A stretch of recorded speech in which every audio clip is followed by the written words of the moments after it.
Esta grabación de vídeo sobre la apicultura de Málaga forma parte del proyecto Casa Museo de la Miel, que se encuentra ubicado en la localidad de Colmenar. La Asociación Malagueña de Apicultores hemos pretendido con la grabación de este vídeo que puedan ver más de cerca el trabajo que realizamos, el fascinante mundo de nuestras abejas y los productos fantásticos que ellas pueden ofrecerles. Espero que disfruten de estas imágenes, espero que disfruten de la visita al Museo de la Miel de Málaga y, como no, espero que disfruten de las mieles de nuestras abejas. Si l'abeille venait à disparaître de la surface du globe, l'homme n'aurait plus que 4 années à vivre. Sans abeilles, il n'y a pas de pollinisation, pas d'herbes, pas d'animaux, pas d'hommes. Albert Einstein.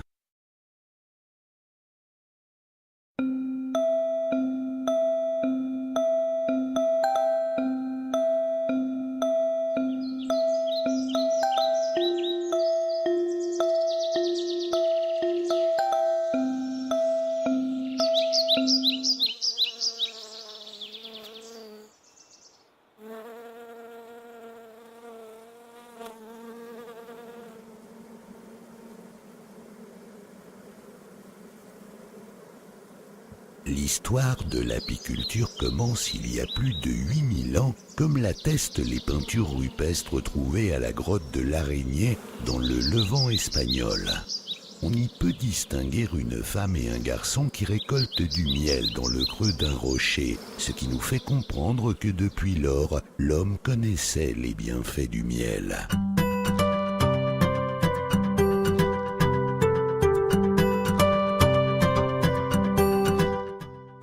L'apiculture est une activité concernant l'étude et l'élevage des abeilles qui s'est développée principalement dans les zones rurales, contribuant à l'établissement de populations dans les territoires.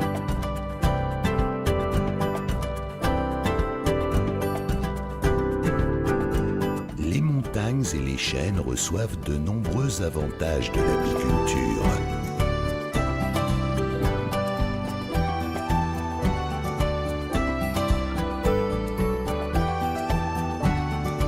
Les abeilles jouent un rôle très important comme pollinisateurs naturels des cultures et des plantes, tout en enrichissant la biodiversité de notre territoire.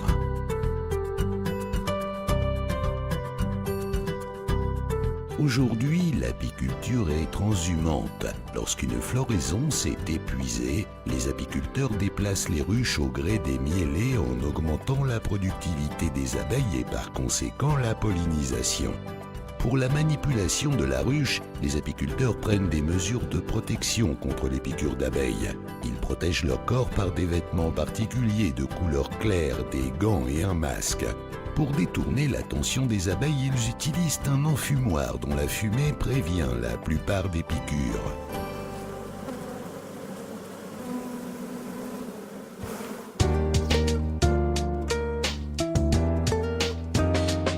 Actuellement, la ruche est une structure en bois qui peut abriter jusqu'à 80 000 abeilles. L'équilibre entre toutes les parties de la colonie lui permet de survivre et de prospérer. Dans chaque ruche, il y a une seule abeille fertile, légèrement plus longue que les autres et d'une couleur au ton rouge ou bronzé. C'est la reine, dont la seule fonction est celle de pondre des œufs d'où vont naître les ouvrières et les mâles ou faux bourdons. La durée de vie de la reine est plus longue que celle des autres abeilles et peut atteindre 4 ou 5 ans. Les faux bourdons sont les mâles de la ruche. Ils sont de plus grande taille que les ouvrières et en cas de pénurie de nourriture, ils sont les premiers à être expulsés de la colonie. Les faux bourdons ont une seule fonction, celle de féconder la reine et de contribuer à la climatisation de la ruche et des larves grâce à leurs mouvements musculaires. Dans chaque ruche, l'on peut dénombrer plusieurs centaines de faux bourdons et leur durée de vie peut atteindre les 3 mois. Les abeilles ouvrières sont des femelles et leur nombre dépasse toujours celui des faux bourdons. Dans une ruche, il y a presque 45 000 ouvrières et leur durée de vie moyenne est de 45 jours. Selon son âge, une ouvrière va effectuer différentes tâches. Dans les premiers jours de vie, elle produit la gelée royale pour nourrir les larves au cours de leurs 3 premiers jours et la reine tout au long de sa vie. Ensuite, elle prépare un mélange de miel et pollen qui est la nourriture des larves de plus de 3 jours. Elle travaille aussi à réguler la température et l'humidité de la ruche et produit la cire pour construire les rayons. Ce n'est qu'à la dernière étape de sa vie que l'ouvrière devient butineuse, lorsqu'elle sort de la ruche et qu'elle s'envole pour la récolte du nectar, de l'eau, de la propolis et du pollen. Le pollen récolté par les abeilles contient un pourcentage élevé d'hydrate de carbone, ce qui en fait le complément idéal pour l'énergie du corps humain. Les apiculteurs le récoltent au moyen de trappes spéciales installées au trou d'entrée de la ruche. Sa richesse en protéines et en vitamine A rend ce produit naturel un allié de la croissance qui contribue aussi au maintien de notre santé. Les abeilles gardent le pollen dans la ruche dont le centre est toujours occupé par les larves aux différents états du développement. Le stockage se fait à partir des cellules où se trouvent les larves. On garde d'abord le pollen et puis le miel qui occupe toujours les rayons les plus extérieurs.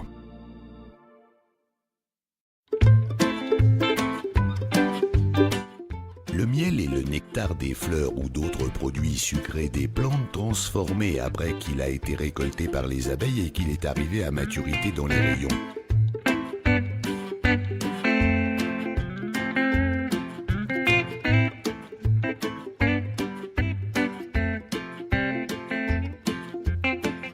Mais tous les miels ne sont pas égaux. Les plantes se comportent différemment lors de l'assimilation des éléments nutritifs du sol et de leur transformation en éléments de leur organisme. Le climat local et la composition des minéraux du sol sont des questions qui affectent le développement de la flore. Ainsi, la composition du nectar peut varier d'une plante à l'autre. Dans les environs de la ruche, les abeilles trouvent l'une ou l'autre floraison dominante, ce qui sera un aspect fondamental pour la production des différents types de miel. Si dans l'environnement, un seul type de plante est dominant, on obtiendra un miel monofloral. S'il y a mélange de nectar de plantes diverses, on obtiendra des miels toutes fleurs ou miels polyfloraux.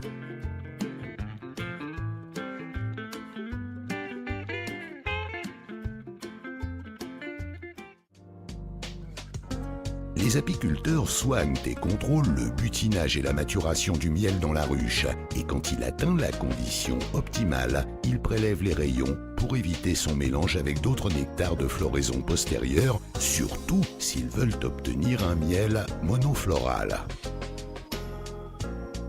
Les rayons pleins de miel mûr sont enlevés avec soin pour les emporter dans la miellerie où l'on extrait le miel et après l'extraction, ils sont replacés dans la ruche. Pour l'extraction, l'apiculteur enlève les opercules, de petites capsules de cire avec lesquelles les abeilles bouchent les cellules pleines de miel, et il range les rayons dans un extracteur qui fait sortir le miel par l'effet de la force centrifuge.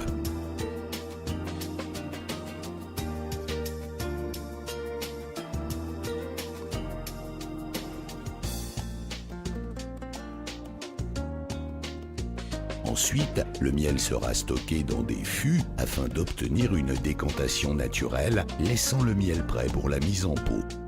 Les miels de Malaga sont mis en pot à la main par les apiculteurs qui tiennent un registre sanitaire et d'ordinaire mettent en pot les récoltes de leur ruche dans des récipients de verre de poids inférieur à 1 kg, tout en distinguant les miels monofloraux. En règle générale, les miels de couleur claire ont un goût fin et délicat, ceux de couleur foncée ont un goût plus fort, moins sucré et une teneur élevée en sels minéraux.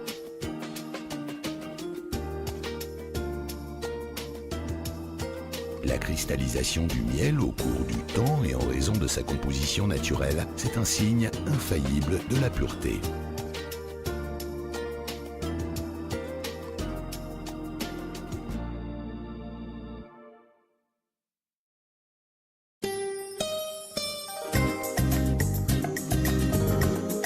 À Malaga, il y a de vastes étendues collinaires couvertes de garrigues avec des caractéristiques excellentes qui, unies au climat idéal de la province, permettent aux apiculteurs locaux d'obtenir des miels de haute qualité. En fonction de la floraison, à Malaga, l'on récolte 8 classes de miel de différents types et propriétés.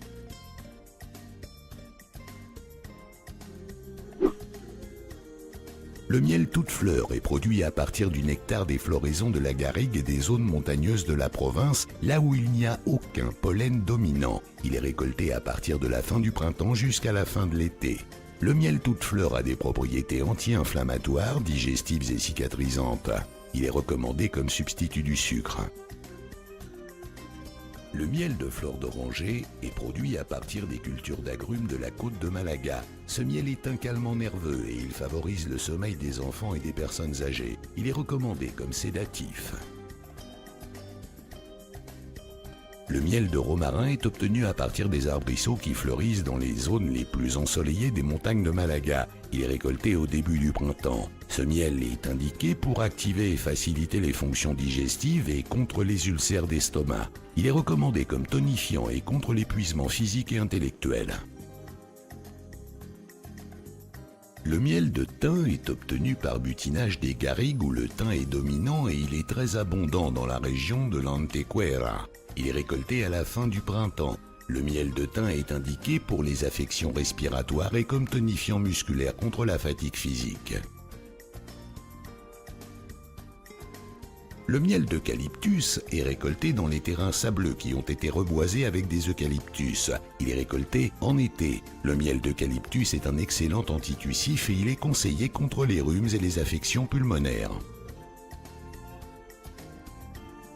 Le miel de châtaignier est récolté dans les zones de montagne où l'on a planté des châtaigniers. Il est récolté en été. Le miel de châtaignier est riche en fer et en tanins. Il a un goût prononcé parce qu'il contient beaucoup de pollen. Ce miel favorise la circulation du sang et il est conseillé pour les asthmatiques. Le miel d'avocat est récolté dans les zones côtières où l'on a créé des plantations d'avocats. Il est très abondant dans l'Axarquía. Le miel d'avocat est riche en fer organique, il a des propriétés diurétiques et il est conseillé contre l'anémie. Le miel de forêt est un mélange du miellat de diverses espèces de pucerons, des chênes verts et des chênes lièges. Il est butiné dans les zones à végétation mixte d'arbustes et de forêts qui couvrent les flancs des collines et des montagnes de la province. Il est récolté à la fin de l'été. Ce miel est riche en sels minéraux, il est indiqué contre l'anémie et la dysenterie.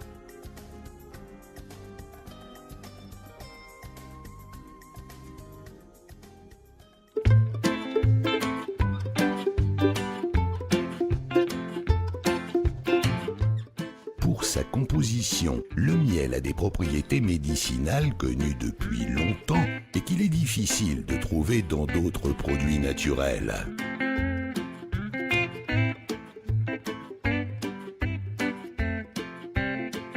Il a un grand pouvoir énergisant et antiseptique. Il favorise la cicatrisation et l'absorption du calcium et du magnésium. C'est pour cette raison qu'il doit devenir un élément indispensable de notre alimentation.